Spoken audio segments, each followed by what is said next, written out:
Hermanos, buenos días. Les saludo en esta mañana y deseo que el Señor bendiga sus vidas, que Él sea guiando cada paso que ustedes dan y que los guarde siempre de todo mal, hermanos.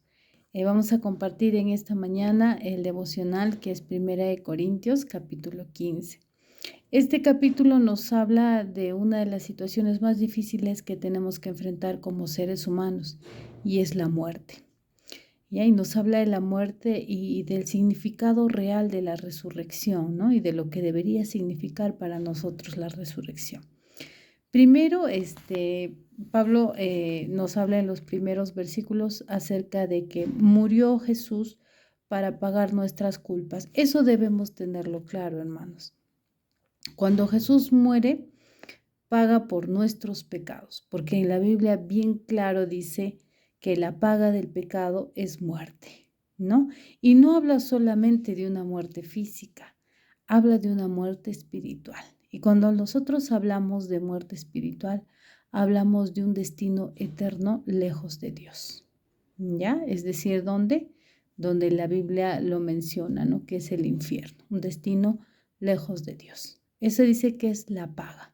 O sea, eso ya te corresponde. Y no estamos hablando de algo momentáneo o algo temporal, sino algo eterno. Entonces, eso es lo que corresponde, ¿no?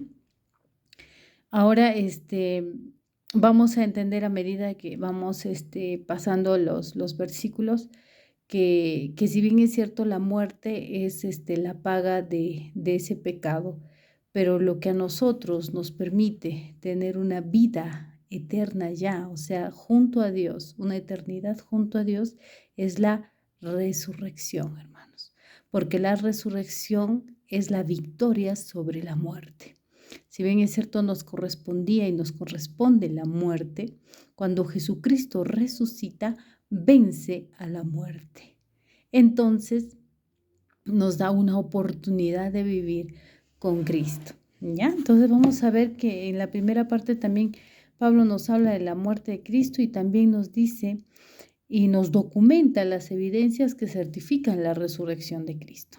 O sea, él dice, ¿no? Que muchas personas lo vieron resucitado, que se presentó ante los apóstoles. Él va nombrando ante quiénes se presentó, ante qué cantidad de personas se presentó, cuántas fueron sus apariciones y también cómo se le apareció a él, ¿no? Jesucristo se presentó a Pablo y desde ese momento cambió su vida, así como cambió nuestras vidas cuando conocimos a Cristo. Entonces, él dice, ¿no? Hay muchos testigos, ¿no? Mucha gente que presenció, que evidenció la resurrección de Jesucristo.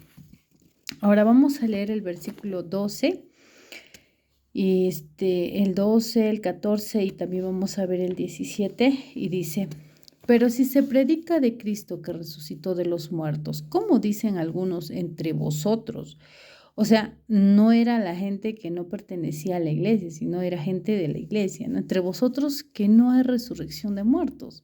O sea, si Cristo resucitó a los muertos, ¿cómo algunos de ustedes están hablando que no existe la resurrección de muertos?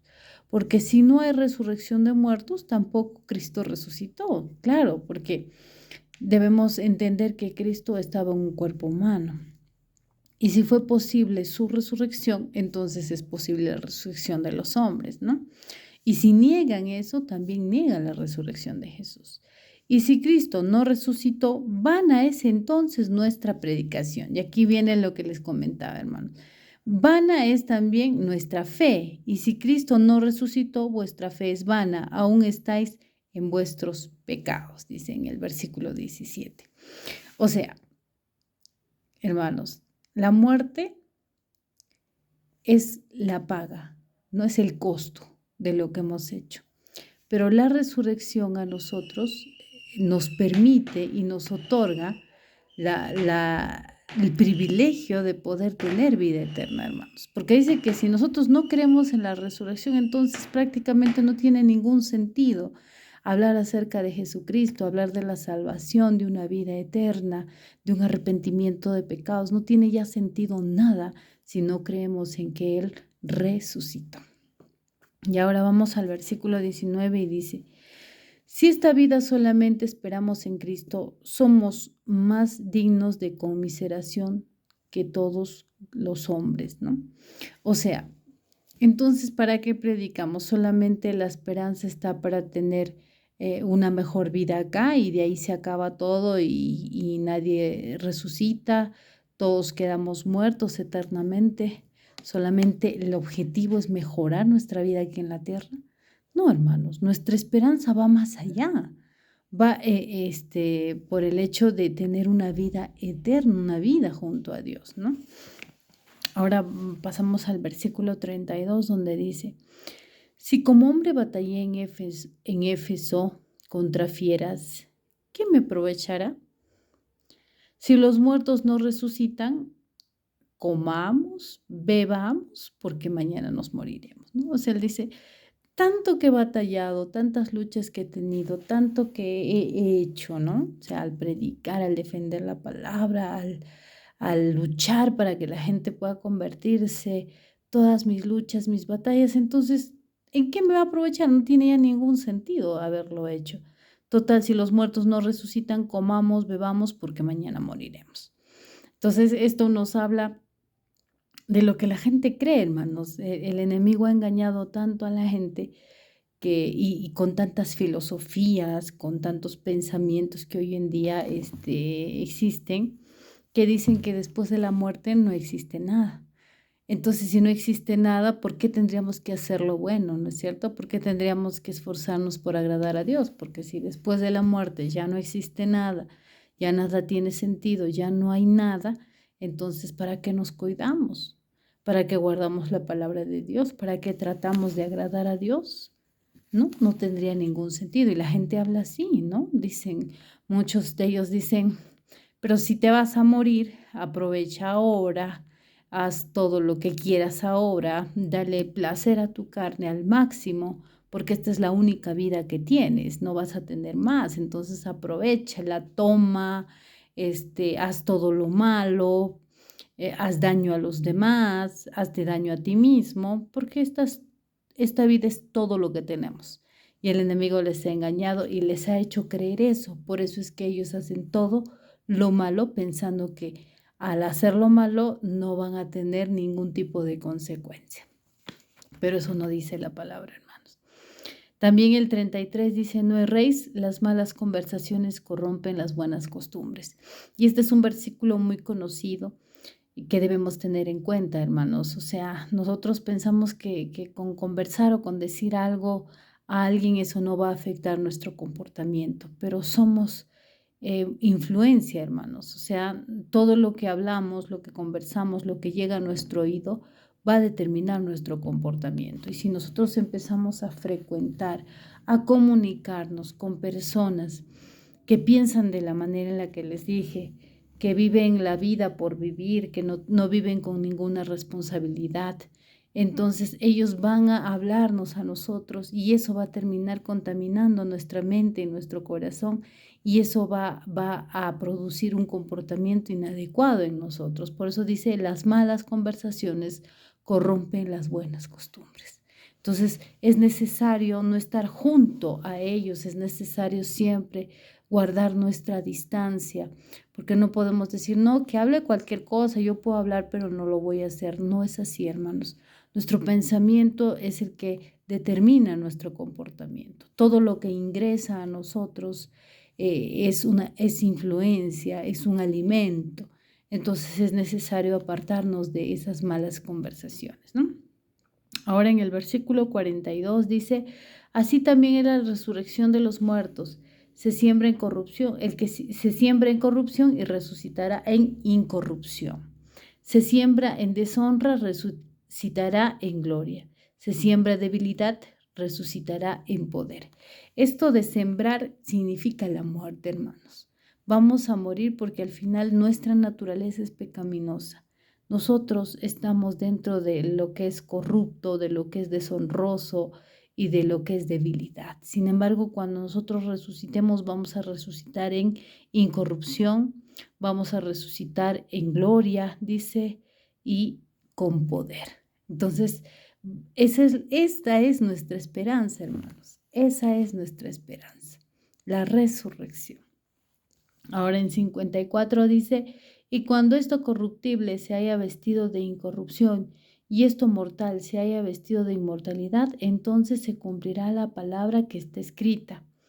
O sea, cuando finalmente se haya cumplido esta palabra y hayamos resucitado, se cumplirá la palabra, ¿no? Sórbida es la muerte en victoria. ¿Dónde está, oh muerte, tu aguijón? ¿Dónde, oh sepulcro, tu victoria?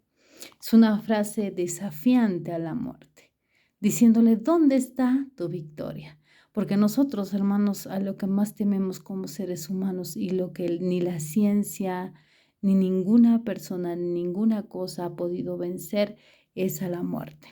La ciencia se prepara, la ciencia se esfuerza, hace de todo por la inmortalidad, porque se ha podido vencer enfermedades, se ha podido vencer, la gente se puede rejuvenecer, la gente puede hacerse tratamientos, se ha encontrado la cura para muchas enfermedades, pero lo que no se ha podido es resucitar a alguien o evitar que esta persona pueda morir. Sea el más rico o el más pobre, sea el más preparado, el más instruido o la persona más ignorante.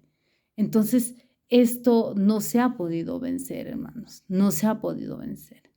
Y la muerte ha creído que está por encima de todo. Pero cuando la resurrección vence y de manera muy desafiante le dice, ¿dónde está, oh muerte, tu aguijón? ¿Dónde, oh sepulcro, tu victoria? Porque ya no existirá, después de que podamos resucitar con estos cuerpos glorificados, ya no existirá para nosotros la muerte, el deterioro, el envejecimiento, ya no existirá nada de esto, ¿no? Estaremos con cuerpos glorificados donde no envejecemos, donde no nos enfermamos, ¿no? Donde nada de lo que hay en la tierra nos pueda afectar, hermanos. Entonces, esa es nuestra esperanza. Vamos detrás de eso.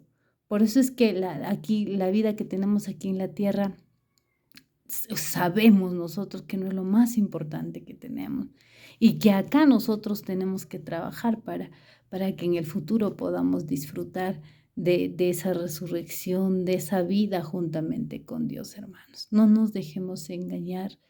Si fuera así de simple y que todo se terminara, entonces, ¿por qué Dios nos enseña esto en su palabra? El enemigo hoy en día, su manera de atacar a las personas no es pues mostrándose tal cual es, hermanos, ¿no? No es dando miedo, ¿no? Sino él es muy sutil y entra por estas filosofías que en la palabra dice vanas filosofías y huecas sutilezas, ¿no? Así es como ingresa a nuestra mente, ¿no? Haciéndonos pensar que el tener estas ideologías, estos pensamientos nos hace personas mucho más intelectuales, mucho más inteligentes, superior a los demás, ¿no? Sin embargo, todas estas son engaños del enemigo para que finalmente cuando la muerte física haya llegado a nosotros, no haya nada más que hacer y nuestro destino sea junto con él, ¿no? Entonces nosotros tenemos que velar, hermanos. Por eso es que nos cuidamos, por eso es que nos guardamos, por eso es que cuando cometemos algún pecado le pedimos perdón a Dios, nos arrepentimos y nos volvemos a Él, dejamos el pecado, dejamos esa práctica. ¿Por qué? Porque estamos en pos de algo mayor que esta vida, hermanos. Así que muchísimas gracias por compartir conmigo este tiempo y que el Señor los llene de sus bendiciones, de sus favores, hermanos, en esta mañana. Disfruten porque este es el día que el Señor ha preparado para que nos gocemos. A pesar de toda circunstancia, de toda situación que podamos estar viviendo, alégrate y gózate, hermano, porque el Señor es tu Padre y Él tiene el control absoluto de tu vida. Muchísimas gracias y bendiciones.